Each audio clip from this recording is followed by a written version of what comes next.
श्री हरिवंश महाराज जी, आपके चरणों में कोटि कोटि प्रणाम। हे गुरुदेव, कुछ दिन पूर्व मेरे शरीर के एक पुत्र ने आत्महत्या कर लिया था। आपके सत्संग एवं कृपा के प्रभाव से घटना मुझ पर तो बहुत अधिक हावी नहीं हो पाई, परंतु घर की परिस्थितियां, विशेषकर शरीर की पत्नी और अन्य पुत्र अधिक विचलित हैं। हे गुरुदेव, मैंने आपसे सुना है कि शरणागत के जीवन में जो कुछ भी अच्छा बुरा होता है, परिणाम उसका मंगल ही होता है, परंतु अल्पमति होने के कारण ये भय होता है कि कहीं मैं भटक ना जाऊं।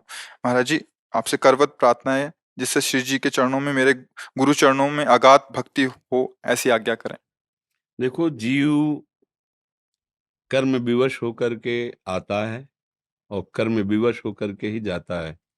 हम लोग उसे अपने संबंध में देखने के कारण प्रियता लगा लेते हैं। मेरा पुत्र है, मैं इसके बिना कैसे जी सकता था। यदि भगवान की शरण में था तो भगवान ने इसकी रक्षा क्यों नहीं की। हम भगवान की शरण में तो कर्म बंधन भी मिटा सकते थे। ऐसा एक बार श्रीमद् भागवत में चित्रकेतु नाम के राजा थे। बहुत सी रानियां थी, पर उनके कोई संतान नहीं थी और बड़े धर्म से चलते थे। जब धर्मात्मा पुरुष किसी संकट में होता है तो उसे महात्मा का सानिध्य प्रदान किया जाता है। ये सृष्टि का क्रम है। जब किसी वास्तविक धर्म में चलने वाला होगा तो उसको किसी न किसी महात्मा का सानिध्य प्रदान कर दिया जाता है। तो देवर्षि नारद जी और अंगिरा जी पधारे तो चित्रकेतु उदास चित्त बैठे हुए थे। तो उन्होंने कहा कि आप ऐसे उदास कैसे हैं? जो धर्म का ज्ञान रखता है, धर्म से चलता है, उसके चेहरे पर उदासी ठीक नहीं होती। तो उनका, महाराज, इस समय मेरा मन पुत्र मोह से युक्त है। मुझे संतान चाहिए, आपका ज्ञान उपदेश नहीं। संतान मिलेगी तो मेरे को शांति मिलेगी, आपके उपदेश से नहीं। तो मुस्कुरा दिए। ममता रत सन ज्ञान कहानी व्यर्थ ही जाती है, सिद्धांत है उनका। वैसे राजन, आपके भाग्य में पुत्र सुख है नहीं। पूर्व कर्मानुसार आपको पुत्र सुख नहीं है। तो उनका, अब हम भाग्य की बात नहीं जानते, अब आपको भगवान ने भेजा है, आपको पुत्र देना ही होगा। तो उनका, तथास्तु। सर्व सामर्थ्यशाली महात्मा है, पर आपको हर्ष और शोक दोनों की प्राप्ति होगी। इस शब्द को नहीं समझ पाए और राजी हो गए। कुछ समय बाद बड़ी रानी श्रुति कीर्ति जो थी, उनसे गर्भ रहा और पुत्र हुआ। अब तो बड़ा आनंद, बड़ा आनंद। जो और रानियां थी, उन्होंने देखा अब राजा सीधे उसी महल में जाते, क्योंकि पुत्र का उत्साह। और बड़ी रानी तो हर समय, जो समय राजकाज से, वो बड़ी रानी के महल में। अब ईर्ष्या ने वो रूप धारण किया कि सब जो और थी वो सब जल गई। उन्होंने कहा कि क्या उपाय किया जाए महाराज, तो हमारी तरफ मुड़ते भी नहीं, हमारे महलों की तरफ सीधे। बोले, हम सबके बीच में एक ही बाधा है, वो बालक। जब से वो आया तब से, अगर वो, बोले हाँ ठीक, तो एक पर्सनल दासी को तैयार कर लिया, अर्थ आदि का प्रलोभन दे के, और दुग्ध में जहर मिलाकर रानी की अनुपस्थिति में पिला दिया और नवजात शिशु मर गया। रानी जब लौट के आई, देखा शरीर नीला, हाहाकार मच गया। फिर राजा को जब खबर गई तो पछाड़ खा के गिर गए, दौड़ते आए। वो विकल्प है, मैं प्राण त्याग दूंगा, अब तो जीवन। उसी समय देवर्षि नारद जी, अंगिरा जी फिर आ गए। तो उनका, महाराज, बोले आपको याद होगा हमने कहा था हर्ष और शोक दोनों प्राप्त होंगे। हर्ष ये पुत्र हुआ और शोक की जीव का इतना ही केवल संस्कार था। बोले हमें जब होता है ना, अपनापन होता है ना, तो फिर बोले महाराज हमें ज्ञान, एक बार हमें पुत्र से मिला दो, फिर वो चला जाए। बोले ऐसा? मंत्र बल से युक्त थे, आकर्षण किया, जीवात्मा सामने आई। बोली बेटा, इस शरीर में आ जाओ, एक बार अपने पिता को देख लेने दो। तो ये पिता जानते हो कौन है? वो जी बोला, अरे कई बार मेरी पत्नी बना, कई बार मैं इसका बाप बनाऊं, कई बार वो जब अपना प्रवचन शुरू किया ना, बोले प्रभु हमें नहीं चाहिए, इसको कह दो चला जाए। ये हम लोग रहस्य नहीं जानते ना कर्म का, इसलिए हम सब दुखी होते हैं। एक दृष्टांत से ही समझ में आता है। दो मित्र थे, वो बंबई गए, व्यापार नौकरी करेंगे।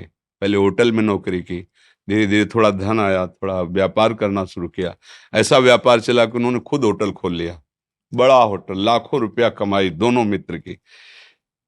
अब एक मित्र ने विचार किया कि एक को अगर मार देते तो पूरे होटल का मालिक मैं हो जाऊंगा। और उसको विश्वास था कि हमारा दोस्त है, उसने जहर मिला दिया, वो मर गया। कुछ दिन बाद वो अपने घर आया तो उन गांव वाले ने पूछा, तो बोले हमारे साथ थोड़ी कर रहे थे, हमारे साथ चले थे पर वो अलग चले गए थे, हमें पता नहीं वो कहाँ चले गए, कैसे रहे।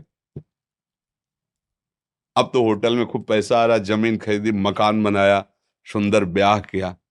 कुछ समय बाद लड़का पैदा हुआ, उसको अब इतना ऐश्वर्य, खूब पढ़ाना लिखाना, अमेरिका भेजा पढ़ाने के लिए। अब वहां बीमारी शुरू उसको हुई, अब यहां से पैसा शुरू, अमेरिका जाना, बीमारी इतनी बढ़ती चली गई, होटल बिक गया, मकान बिक गया, निजी जमीन जो खरीदी थी वो तो बिकी गई, निजी जमीन बिक गई, आभूषण बिक गए। स्थिति ये हो गई कि खाने को नहीं रह गए। अमेरिका से बुलाया, गोद में रख के रो रहे थे कि अब प्राण के सिवा हमारे पास कुछ नहीं बचा। तो उनका पिताजी, मैं आपसे बात करना चाहता हूँ, माता जी उस सबको अलग कर दीजिए। अलग किए तो बोले पहचाना, भगवत स्मृति से उसको पहचाना, मैं तुम्हारा वही दोस्त हूं जिसे कोई नहीं जानता, और जहर दिया था। हमारी ही संपत्ति हिस्से से बड़े थे ना, आज मैं तुम्हें सर्वनाश करके जा रहा हूं, मेरा वियोग और संपत्ति का वियोग तुम किसी काम की नहीं रहे। पधार गए। कर्म अवश्यमेव भोक्तव्यम, कृतम कर्म। अभी हम आप तिलक लगाए बैठे हैं, लेकिन कल हमने जो किया है, जो फसल बोई है, वो तो काटना पड़ेगा ना। तो हमें धैर्यपूर्वक रहना चाहिए। उस जीव का इतने ही समय तक और ऐसी ही गति होनी थी, और मुझे उसे दुख भोगना था। वो राधा राधा राधा, आगे बढ़ो, ये भगवत मार्ग है, आगे बढ़ो, उसकी चिंता मत करो। जितने समय, ये सरकारी खेल है, जिस ऑफिस में, जिस बंगला में, जिस गाड़ी में जितने मिनट के लिए आदेश है, उसके बाद तुम उसका, तुम्हारी वो गाड़ी नहीं, तुम्हारा बंगला नहीं। जैसे सरकारी आदमी को ले दिया जाता, ये बंगला, ये गाड़ी व्यवस्था, सरकारी आदमी है, तो वो चाहे जितना आप उसकी बड़ाई करो कि वाह साहब आपका बंगला तो बहुत जोर का बंगला जोर का नहीं है, किसी भी समय हमें फोन आ सकता है कि इस समय तुम्हारा ट्रांसफर वहां कर दिया गया है। हमारा बंगला गाड़ी, बस ये जो गाड़ी मिली है ना, ये जो बंगला मिला है ना, ये सरकारी बंगला है। काम करो और इसके बाद इससे निकलना ही पड़ेगा। जिस समय फोन आएगा ना, भागना ही पड़ेगा। ढेर मिट्टी का हर आदमी है, बाद मरने के होता यही है। या सलीमों में तुरकत दबेगी, या चिताओं में जलना पड़ेगा। जिंदगी एक किराए का घर है, एक न एक दिन बदलना पड़ेगा। इसी को केवल सुधारना है कि अब हमारा आखिरी जन्म हो। इस दुख में, इस प्रपंच में, नाटक से मैं ऊब गया हूं, अब मैं नहीं इसमें जन्मना चाहता। ऐसी जगह जाना चाहता हूं जहां दुख न हो, भगवान के नित्य धाम में, भगवान की दिव्य लीला में सम्मिलित हूं। ये ऐसे ही है, बहुत बहुत कड़ुआ संसार है। जिसे प्राणों से भी तुम प्यार करोगे, वही तुम्हारे प्राण हर लेगा समय आने पर। बूढ़े माता पिता को थप्पड़ों से मारते हुए हमने देखा है। बूढ़े माता पिता को वो मार रहा है, जवान लड़का जिसके लिए वो रो रहा था, जीवन अर्पित किया, सब कुछ, पत्नी को प्राणों से अधिक भी वही प्राण हरण करने वाली, अपने पति को भगवान मानकर प्राणों से भी अधिक प्यार कर वही उसके साथ। ये संसार का आप दृश्य देख रहे हैं ना। फिर चुपचाप अपने मार्ग में चलो, राधा राधा राधा। यहाँ कोई किसी का नहीं है। जो हम चिल्लाते हैं वो इसलिए नहीं चिल्लाते कि हम बाबा जी हमारा कोई नहीं, इसलिए नहीं। सत्य विषय को समझोगे तो धैर्यपूर्वक सह लोगे, नहीं तो फिर ये एक नाम दुखालयम अशाश्वतम, दुख है, इसमें दुख ही दुख है, कहीं भी सुख नहीं है। थोड़ा सा अगर सुख दिखाई देता है तो उससे बड़ा, थोड़ा प्रकाश मिला तो अंधेरा आके इतना छा जाता है कि प्रकाश का भी भाव हट जाता है। जैसे आप कह रहे हो ना, कहीं भक्ति डगमगा न जाए, कहीं हमारा अविश्वास न, नहीं, अविश्वास की कोई गुंजाइश नहीं है। कसाई वाड़े में भले सानी चारा घास खवाया जा रहा है, वो उसके पुष्ट होने के लिए नहीं। समय आएगा, गड़ासा चलेगा। ये काल का कसाई वाड़ा है, संपूर्ण मृत्यु लोग। कोई भी इस गड़ासे से बचेगा नहीं। निमित्त कुछ भी बने, बोले दिल फेल हो गया, एक्सीडेंट हो गया, अरे जरा सा बुखार आया, वो ये कुछ भी बने निमित्त, यही उसके गड़ासे हैं। वो काल मृत्यु का निश्चित, सब सब चराचर जगत सब मरेगा। फिर काय को चिंता कर रहे हो? मरना एक बार है ही है। जिसका जो समय, कोई गर्भ में चला जाता है, कोई गर्भ के बाहर, कोई बाल्यावस्था में, कोई जवान अवस्था में, कोई वृद्धावस्था में, जाना तो है ही। क्या करके जा रहे हो, बस ये बात खास है। अब आप जो पीछे बिगड़ गया है उसको तो भोग लो, आगे की फसल गंदी ना होने पावे। राधा राधा राधा। अच्छे आचरण, दूसरों को सुख देना। बिना हमारे कर्म के हमें कोई दुख नहीं दे सकता, पक्का समझ लेना। हमारा कर्म ही हमको दंड देता है। अब कोई नहीं जान पाया, पर मालिक जान रहा है ना। अब वो ऐसी जगह मारेगा कि तुम किसी से बता भी नहीं पाओगे, केवल रोते रहोगे। सही आचरण करो तो आपको यहां भी सुख और वहां भी सुख। ऐसे थोड़ी संत जन और सब शास्त्र कहते हैं, सच्चे आचरण। देखो, भगवान पुत्र थे राम जी, शब्द वेदी बाण के ज्ञाता थे महाराज दशरथ चक्रवर्ती सम्राट। शब्द पे बाण संधान कर देना, किसी भी दिशा में वो मरेगा। अगर शब्द आया बाण संधान हुआ तो उसे शब्द वेदी बाण के, वो कहीं भी वो मरेगा। श्रवण कुमार अपने माता पिता को तीर्थ यात्रा कराने, जब सरयू में स्नान कर रहे थे, स्नान के बाद माता पिता को जल ले जाने, तो घड़े से डुब डुब ऐसे आवाज, उनको लगा मृग पानी पी रहा है, शब्द वेदी बाण मार दिया। देखना चाहिए ना, ऐसे केवल अंजात से कैसे मार दिया। अब उनको ज्ञान था शब्द वेदी बाण, जियो मार तो श्रवण कुमार की छाती पे लगा जा। अब नजदीक शिकार करने के बाद उसके समीप जाया, अरे उनको लगा अरे गजब हो गया, ये क्या हो गया।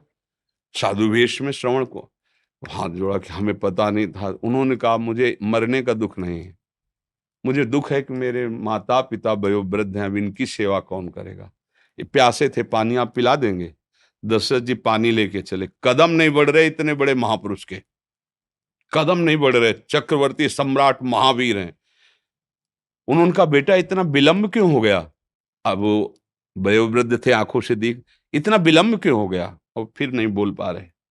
बोलो ना बेटा, आज तक तुमने हमारी आज्ञा उल्लंघन नहीं की, बोलो।